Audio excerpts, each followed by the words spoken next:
সাকিব আল হাসান বাংলাদেশ জাতীয় দলের 11 জন ক্রিকেটার সবাই মিলে দারুণ পারফর্ম করে যতই রেলেভেন্ট হোক না কেন, সাকিব আল হাসান যখন পারফরমেন্স করেন, যখন আলো ছড়ান, যখন পুরো বিশ্বকে তার ক্যারিশমা দেখান, তখন সবকিছু ইররিলেভেন্ট হয়ে যায়। প্রশ্ন উঠতে পারে জুলিয়ান উড এই মুহূর্তে কোথায় রয়েছে? 27 দিনের বিসিবির সাথে কন্ট্রাক্ট শেষ হয়ে গেছে, তিনি কি ক্যারিবিয়ানে পাড়ি দিয়েছেন? 5টা ছক্কা মেরেছেন, 5টা 4 মেরেছেন, 26 বলে 61 রান করেছেন, 235 স্ট্রাইক রেটে।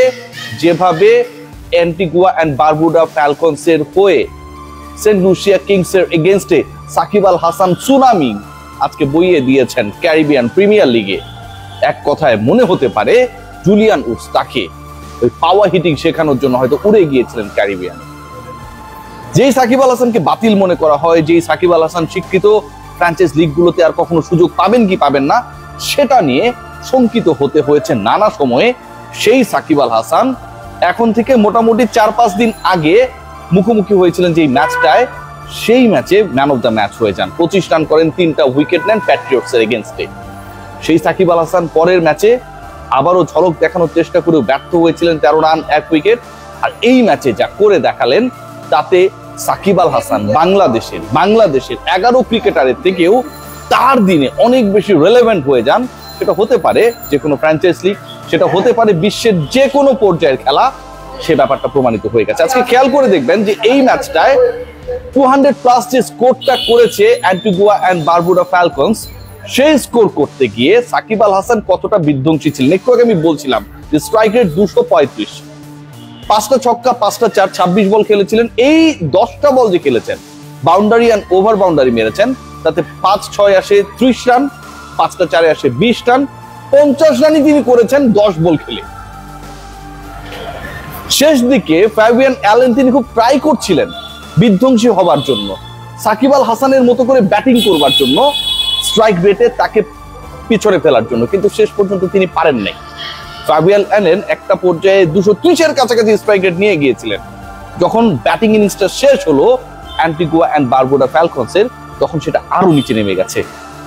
ক্যারিবিয়ান প্রিমিয়ার লিগে, ক্যারিবিয়ানে, উইন্ডিজে, যেখানটার ব্যাটাররা পৃথিবীর যে কোনো ব্যাটিং লাইন আপের থেকে বিধ্বংসী, সেখানটায় গিয়ে আমার দেশের সাকিব আল হাসান 235 স্ট্রাইক রেটে ব্যাট করেন, যাকে আমরা বাতিল করে দিই।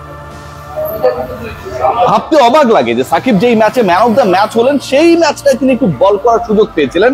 আমি যদি স্পেসিফিক ডেট ধরে বলি, তাহলে সেই ডেটটা হচ্ছে অগাস্টের 24 তারিখ। আজকে অগাস্টের শেষ দিন, ঠিক এখন থেকে 7 দিন আগে প্যাট্রিয়টসের এগেইনস্টে। তার আগের যে 2টা ম্যাচ তিনি খেলেছিলেন অ্যামাজনের এগেইনস্টে, ট্রিনবাগো নাইট রাইডার্সের এগেইনস্টে, সেই 2 ম্যাচে ট্রিনবাগো নাইট রাইডার্সের এগেইনস্টে সাকিব আল হাসানকে বল করতে দেওয়া হয়েছিল মাত্র 1টা ওভার। ভাবা যায়, অ্যামাজনের এগেইনস্টে সাকিব আল হাসান বল করেছিলেন মাত্র 2 ওভার। যেই সাকিব আল হাসানকে ক্যারিবিয়ান প্রিমিয়ার লিগে প্রাপ্ত মনে করা হচ্ছিল, সেই সাকিব আল হাসান 1 ওভার আর 2 ওভার করার পর যেই ম্যাচে সুযোগ পেলেন 24 অগাস্ট, সেখানটায় গিয়ে 3 উইকেট পেলেন, 25 রান করলেন, ইকোনমিক্যাল থাকলেন, ম্যান অফ দ্য ম্যাচ হয়ে গেলেন।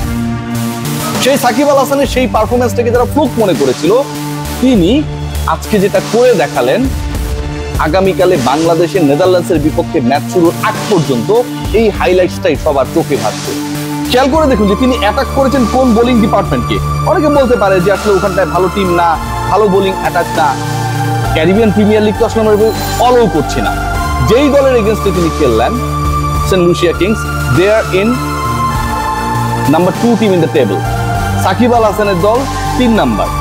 যেই বোলিং অ্যাটাক ছিল আজকে, সাকিব আল হাসান যাদের এগেইনস্টে বাউন্ডারি ওভার বাউন্ডারিতে 50 রান নিয়েছে, 5-6, 5 ছক্কায় 4-এ, সেই বোলিং অ্যাটাকে ছিলেন আলজেরি জোসেফ, মানে আমি হচ্ছে যারা স্বীকৃত নাম সেগুলোর কথা বলছি, ডেভিড গুইজি ছিলেন, রস্টন চেস, জাবর শামসি। প্রত্যেককেই টি20 ফরম্যাটে যে কোনো ব্যাটিং অ্যাটাকের ব্যাটিং লাইন আপের জন্য বিধ্বংসী করা হয়।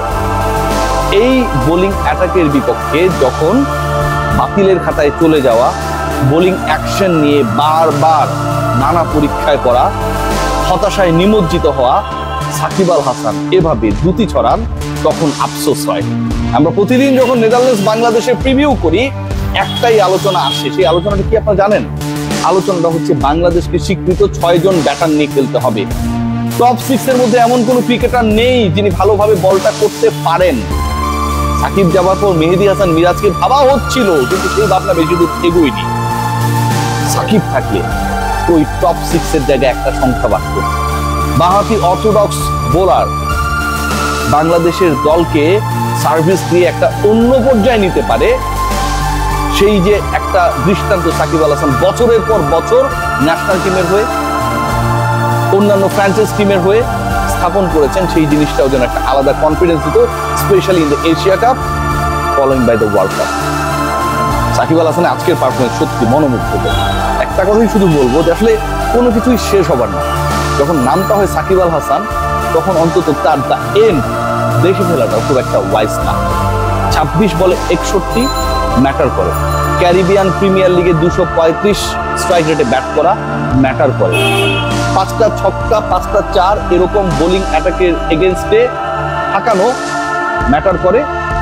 প্রথম দিকটায় যেই সাকিবকে বল দিতে ভয় পেত, ব্যাটিংটাও ঠিকভাবে সুযোগ পেতেন না, সেই সাকিব যেভাবে কামব্যাক করেছেন, স্পেশালি 24 অগাস্টে ম্যান অফ দ্য ম্যাচ হওয়ার পর থেকে পেট্রিয়টস এগেনস্টে যেভাবে নিজেকে মেলে ধরছেন, যেভাবে আজকে ব্যাটিং করে দেখালেন, যেভাবে পুরো বাংলাদেশের কনসেন্ট্রেশন, যখন আগামীকালের সিলেটে ক্রিকেট বোর্ডের মিটিং, যেভাবে বাংলাদেশের পুরো কনসেন্ট্রেশন লিটন কুমার দাস আরো একবার ফাটিয়ে খেলবেন কিনা, সাইফ হাসান 11-এ থাকবেন কিনা, নেদারল্যান্ডসের বিপক্ষে কালকেই বাংলাদেশ সিরিজ জিতবে কিনা, ঠিক ওই জায়গাটায় যখন সাকিব আল হাসান পুরো কনসেন্ট্রেশন তার উপর নিয়ে নেন, ম্যাটার করে। সবাই ভালো থাকবে।